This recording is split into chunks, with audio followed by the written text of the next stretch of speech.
India news, मैं हूं आशीष सिंह और एक बार फिर हम आपके लिए लेकर आए हैं इंडिया न्यूज कोविड ओपीडी, जहां पर आप घर बैठे डॉक्टरों से सलाह ले सकते हैं ऐसे समय में जब आपको बाहर जाने से मना किया जा रहा है। अगर किसी प्रकार के लक्षण हो या फिर कोई भी डाउट हो, आप सीधे हमें कॉल कर सकते हैं। हमारे ट्विटर और फेसबुक पर भी आप लिख सकते हैं और हमारे साथ में जो पैनल होगा वो आपको आपके सारे प्रश्नों का उत्तर देगा। देश में कोरोना संक्रमण शबाब पर है। रोजाना लाखों की संख्या में केस सामने आ रहे हैं। बावजूद इसके कई ऐसी तस्वीरें सामने आ रही हैं जो डर पैदा करती हैं। बुलेटिन की शुरुआत 3 तस्वीरों से करेंगे। कोरोना गाइडलाइन की धज्जियां उड़ाने वाली तस्वीरें गुजरात के अहमदाबाद से आई हैं, जहां एक धार्मिक कार्यक्रम में सैकड़ों महिलाओं का समूह कलश यात्रा लेकर निकला, लेकिन न तो कोई सोशल डिस्टेंसिंग और न ही किसी के चेहरे पर मास्क। हैरत की बात यह है कि खुद पुलिस की गाड़ी भी इस कलश यात्रा में सुरक्षा के लिए शामिल थी। वहीं हरियाणा के भिवानी में कुछ लोग जब बिना वजह सड़कों पर निकले तो पुलिस ने सख्त रुख अपना लिया। पुलिस ने नाकेबंदी में पकड़े गए लोगों को ऑन द स्पॉट सजा दी। वहीं एमपी के दामोह में व्यापारियों की लापरवाही से संक्रमण फैलने का खतरा है। दरअसल यहां दुकानदार शटर को अंदर से बंद करके दुकान को धड़ल्ले से चला रहे हैं और पुलिस प्रशासन मूक बना हुआ है। तो देश के 3 अलग अलग राज्यों से ये तस्वीरें।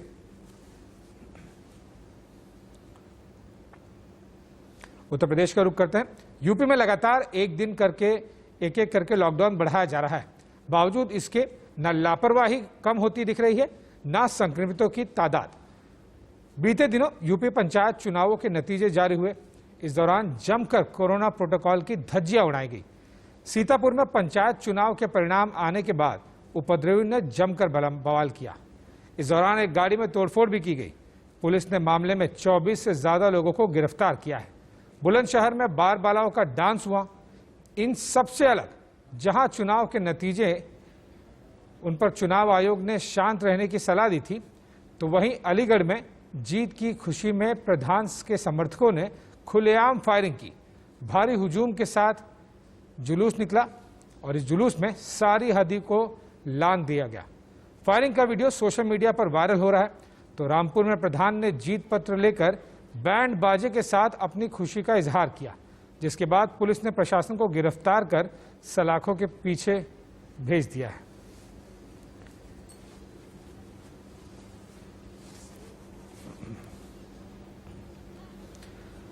अब मुंबई का रुख करते हैं। मुंबई में जैसे जैसे कोरोना का संक्रमण बढ़ रहा है, वैसे वैसे वैक्सीनेशन भी बढ़ रहा है। क्या है माया नगरी की तैयारी, इस रिपोर्ट में देखिए। वैक्सीन की शॉर्टेजेस है, क्योंकि जो है जिस तरीके से लोगों को वैक्सीन मिलना चाहिए वो अभी भी नहीं मिल रहा। सीरम इंस्टीट्यूट का कहना है कि 20 तारीख के बाद ही जो है अगला एडिशनल स्टॉकेज जो है वो महाराष्ट्र को दे पाएंगे। लेकिन फिलहाल जो है महाराष्ट्र में और मुंबई के 75 सेंटर में जो है वैक्सीनेशन का ड्राइव शुरू है और उन लोगों को ही वैक्सीन दिया जा रहा है जिनका नाम जो है रजिस्टर हुआ है, जिनको आज की अपॉइंटमेंट मिली है। क्योंकि सरकार और बीएमसी का कहना है कि वैक्सीन उनके पास नहीं है, तो लोग भी जो है वैक्सीनेशन सेंटर में आकर भीड़ ना करें। कैमरामैन रमेश के साथ Preeti Sompura, India News Mumbai. Lockdown का असर धीरे धीरे नजर आ रहा है, क्योंकि जिस तरीके से कोरोना के केस जो है घट रहे हैं, उससे साफ नजर आ रहा है कि लॉकडाउन में जो सख्ती बढ़ती जा रही है उसी का ये नतीजा है।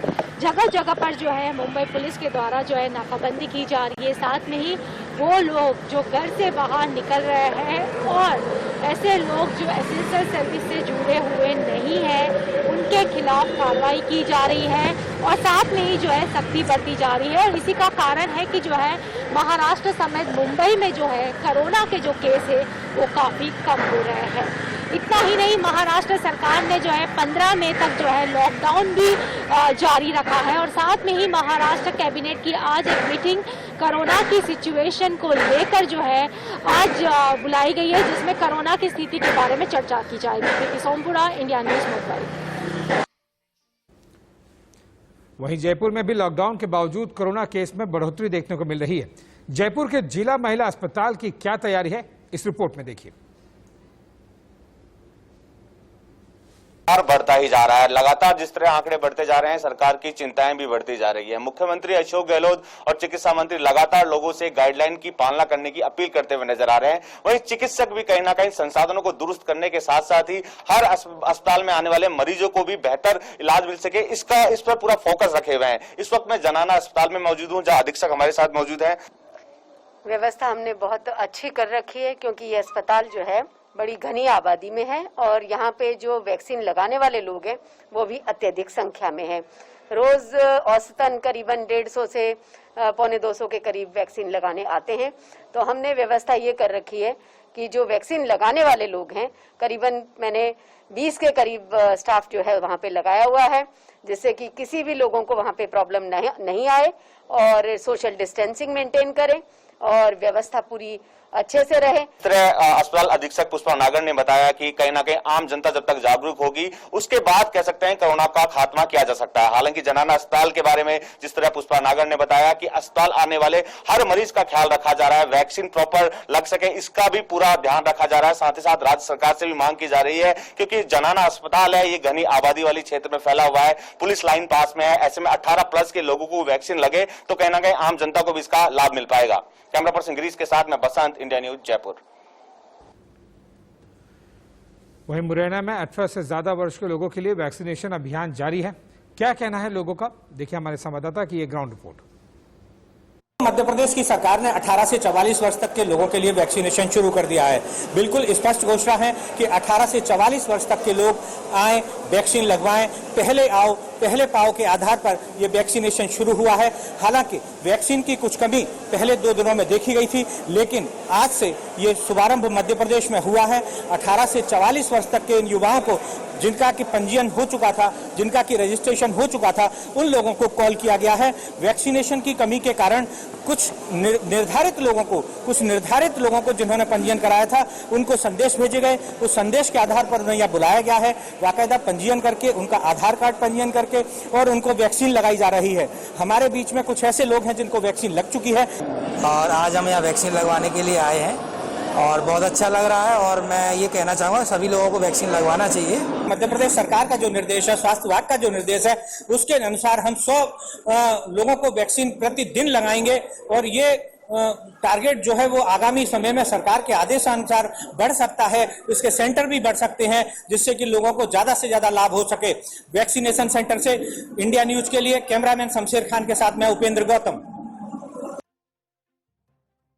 चलिए भाई, हमारे साथ में इंडिया न्यूज कोविड ओपीडी में एक डॉक्टर्स का पैनल जुड़ रहा है और सबसे पहले हमारे साथ डॉक्टर अंशुमन त्यागी जुड़ गए हैं।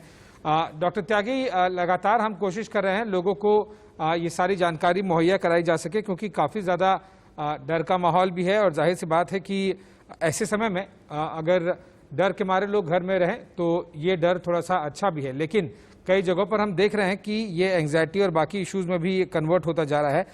डॉक्टर त्यागी, सबसे पहले मैं आपसे जानना चाहूँगा कि शुरुआत से अगर हम देखें, दर्शकों को बताना चाहें कि किस तरह से कोरोना के सिम्टम्स की शुरुआत होती है, किन किन चीज़ों का उन्हें ध्यान रखने की ज़रूरत है। डॉक्टर त्यागी। कोरोना के सिम्टम की जो शुरुआत होती है, सबसे जो कॉमन सिम्टम इसमें होता है फीवर। ये लो ग्रेड भी हो सकता है, हाई ग्रेड भी। हेडेक हो सकता है, अचानक किसी भी पेशेंट को एक कमजोरी, जिसको कि हम मैलेस या प्रोस्ट्रेशन बोलते हैं, अचानक कमजोरी का महसूस होना, हल्का गला खराब हो जाना, छींके आ जाना, इस तरह से इसकी शुरुआत हो सकती है। ओके, डॉक्टर गांधी, हम आपसे जानना चाहेंगे कि ऐसे समय में जब लक्षणों का काफ़ी ज़्यादा मिक्सचर चल रहा है कि कुछ लोगों को कुछ लक्षण आते हैं, कुछ लोगों को कुछ लक्षण नहीं आते हैं, और विशेष तौर पर असिम्टोमेटिक केसेस में, ऐसे में क्या बेहतरीन तरीके हैं अगर एकाक लक्षण, वो भी शुरुआती तौर पर हो या फिर कम हो, असिम्टोमेटिक जैसे केसेस में, उन लोगों को ये कंफ्यूजन दूर करने के लिए क्या कहना चाहिए, क्या करना चाहिए, स्टेप बाय स्टेप आप बताइए। डॉक्टर कुमार। हाँ जी, सबसे ज्यादा जरूरी, जो सबसे इंपॉर्टेंट सिम्टम हम सोचते हैं वो है फीवर। लेकिन अराउंड 10% लोगों में ये देखा गया है कि बुखार यानी फीवर नहीं होता। उन लोगों को वीकनेस हो सकती है, गले में खराश हो सकती है, या गले में दर्द हो सकता है। यानी कहीं ना कहीं रेस्पिरेटरी हमारा है, अपर रेस्पिरेटरी सिस्टम जो है वो कहीं ना कहीं अफेक्टेड होता है। गले में खराश होना, गले में दर्द होना या फिर बुखार होना, इन चीजों में से कोई भी एक चीज है तो ये अर्लीस्ट सिम्टम। कई लोगों को इसके अलावा कोई सिम्टम महसूस नहीं होता है और फिर महसूस करते हैं वीकनेस, कि मुझे कल तक सब कुछ ठीक था, आज सुबह से वीकनेस लग रही है। इन केसेस में ऐसा भी देखा गया है कि चेक किया जाए। डॉक्टर गांधी, आपको माफी के साथ रोकना चाहूंगा, थोड़ा सा ऑडियो कनेक्शन में प्रॉब्लम आ रही है, हम उसे रीस्टैब्लिश करेंगे। हम वापस डॉक्टर त्यागी के पास चलते हैं। डॉक्टर त्यागी, शुरुआत में अगर बुखार आने पर लोगों को पता चले कि उन्हें डाउट लगे कि कोरोना हो सकता है, तो क्या करना चाहिए उन्हें सबसे पहले? शुरुआती दौर में उनको कोई भी पैनिक नहीं होना चाहिए, और ये सिंपल जैसे और वायरल फीवर की शुरुआत में हम लोग करते हैं कि सबसे पहले है बॉडी रेस्ट, दूसरा अपने आप को हाइड्रेट करें, लिक्विड की मात्रा थोड़ी सी ज्यादा बढ़ा दें, और सिंपल पैरासीटामोल किसी भी नाम से कहीं मिले 500 मिलीग्राम से 650 मिलीग्राम, इसको दिन में हर 6-6 घंटे के बाद आप रिपीट कर सकते हैं। दूसरा, अगर पेशेंट को कोई बॉडी एक है या हेड एक है तो सिंपल कॉम्बीफ्लेम का वो इस्तेमाल दिन में 2 या 3 टैबलेट कर सकता है। और कोई स्पेसिफिक ड्रग अगर वो मान के चल रहा है कि मुझे कोरोना है, कोई स्ट्रॉन्ग कोई एंटीबायोटिक खुद नहीं लेना है, कोई अननेसेसरी जो आजकल मार्केट में मेडिसिन चल रही है जैसे स्टेरॉइड कुछ लोग शुरू कर देते हैं, वो कभी नहीं करना है। सिंपल जैसे जिंक और मल्टीविटामिन, विटामिन सी, ये 3 से 5 दिन तक ये बिना सलाह के, बिना डॉक्टर की सलाह के भी ये कर सकते हैं। ऐसे में बुखार का इलाज कब तक घर पर किया जा सकता है डॉक्टर त्यागी? देखिए, इस बीमारी की 3 फेज होती हैं। पहली फेज होती है 5 दिन की, जिसको हम बोलते हैं एक्यूट इन्फेक्शन, जिसमें वायरस अपने आप को रेप्लिकेट करता है, मतलब अपना नंबर बढ़ाता है। तो 5 दिन तक हम बुखार का इलाज जो अभी हमने बताया इस तरह से वो कर सकता है। 5 दिन के बाद अगर बुखार नहीं टूटता है, वह बुखार का नेचर चेंज हो जाता है, तब हमें किसी डॉक्टर की सलाह पे काम करना चाहिए। ओके, अब सेल्फ आइसोलेशन में रहना हमें अभी फिलहाल न केवल जरूरत बल्कि कई लोगों की मजबूरी बन गई है, क्योंकि अस्पतालों में ऑक्सीजन, रेमडेसिविर और बाकी काफ़ी ज़्यादा सुविधाएं मुहैया सभी को नहीं हो पा रही है। ऐसे में सेल्फ आइसोलेशन में रहने के लिए आप क्या सलाह देंगे लोगों को? सेल्फ आइसोलेशन है, अगर घर में किसी एक को भी सिम्टम्स है तो सेल्फ आइसोलेशन की बहुत बड़ी सिग्निफिकेंस है, वो दूसरों को स्प्रेड होने से रोकेगा। हाँ, अगर घर में सभी लोगों को सिम्टम्स आ जाते हैं, किसी फैमिली में 3 लोग हैं या 4 लोग हैं, सभी को अगर सिम्टम्स आ जाते हैं और सिम्टम्स करीब करीब एक जैसे होते हैं, तो फिर आइसोलेशन का कोई महत्व नहीं रह जाता, क्योंकि सारे पॉजिटिव लोग एक साथ मिलकर रह सकते हैं। अच्छा, ऐसे में एक और बड़ी दुविधा है डॉक्टर त्यागी की, हमने डॉक्टर गुलेरिया से भी सुना था कि सिटी स्कैन का ज्यादा उपयोग न किया जाए और भी इस तरह की चीजें, तो ब्लड टेस्ट कब कराएं और सिटी स्कैन कब कराएं? देखिए, सीटी स्कैन की जो सिग्निफिकेंस है वो सेकंड फेज में होती है। शुरुआत के दौर में जब 5 दिन तक लगातार बुखार रहता है तो 80 से 85% लोगों में 5 दिन के बाद बुखार जब खत्म हो जाता है तो बीमारी यहीं समाप्त हो जाती है। सेकंड फेज में जब बीमारी एंट्री करती है तो बुखार खत्म होने के बाद फिर दोबारा आ सकता है। पेशेंट को अचानक वीकनेस बढ़ जाती है, पेशेंट को चेस्ट कंजेशन, खांसी, इस तरह की शिकायत आ सकती हैं। तो उस फेज में ये देखने के लिए कि पेशेंट को कहीं सेकंड फेज में जो लंग फेज होती है कि कहीं निमोनिया तो नहीं डेवलप हो रहा है, डॉक्टर की सलाह पे ही सीटी स्कैन कराना चाहिए। हम आजकल देख रहे हैं कि लोग पहले दिन या दूसरे दिन दूसरों लोगों को देख के अपना सीटी स्कैन करा लेते हैं। उसमें सबसे बड़ा कंफ्यूजन ये है कि शुरू में हो सकता है सीटी स्कैन आपका नॉर्मल आए या बहुत माइनर पैचेस आए, फिर बाद में अगर सेकंड फेज में उसको दिक्कत होगी फिर डॉक्टर की सलाह पे दूसरा सीटी स्कैन कराना पड़ सकता है, तो डबल एक्सपोजर हो जाता है, एक्सपेंसेस बहुत डबल हो जाते हैं पेशेंट। तो सीटी स्कैन सेकंड फेज में हो। डॉक्टर त्यागी, क्या यही सीबीसी और सीआरपी जो ब्लड टेस्ट के लिए मेन प्रिस्क्रिप्शंस आ रहे हैं कोविड जो सिम्टम्स देखकर, सीबीसी और सीआरपी के लिए भी क्या आप यही कहेंगे कि एक सेकेंड स्टेज तक का वेट करना चाहिए? जी हाँ, इनिशियल 5 डेज में आपको सिंपल जैसे और वायरल इन्फेक्शन का ट्रीटमेंट होता है इसी तरह कोई टेस्ट की जरूरत नहीं। सेकंड फेज में जो पल्मोनरी फेज में ही सीबीसी और डी डाइमर, ये तो आजकल नाम सभी को मालूम है, ये डॉक्टर की सलाह पर ही कराएं। जब हमें ये लगता है कि पेशेंट की सेकंड स्टेज पल्मोनरी फेज शुरू हो गई है तब ही ये टेस्ट की सिग्निफिकेंस है, शुरू में इनका कोई सिग्निफिकेंस नहीं। वैसे आपने इससे पहले वाले उत्तर में मेरे जो अगला प्रश्न है उसका उत्तर दे दिया था, लेकिन मैं एक थोड़ा स्पेसिफिकेशन के लिए, दर्शकों के क्लैरिटी के लिए पूछना चाहूंगा, स्टेरॉइड्स कब लेना चाहिए? आपने कहा था कि ये डॉक्टर्स की सलाह के बिना नहीं लेना चाहिए, लेकिन क्या किसी भी तरह के स्टेरॉइड्स नहीं लिए जा सकते हैं? देखिए, स्टेरॉइड के एक स्पेसिफिक इंडिकेशंस है, एक पर्टिकुलर टाइम है जो इसमें दिया जाता है। आजकल लोग क्या कर रहे हैं कि शुरू में ही, फीवर की शुरू में ही ये फेविफ्लू टैबलेट के साथ या बिना फेविफ्लू के साथ स्टेरॉइड ले लेते हैं।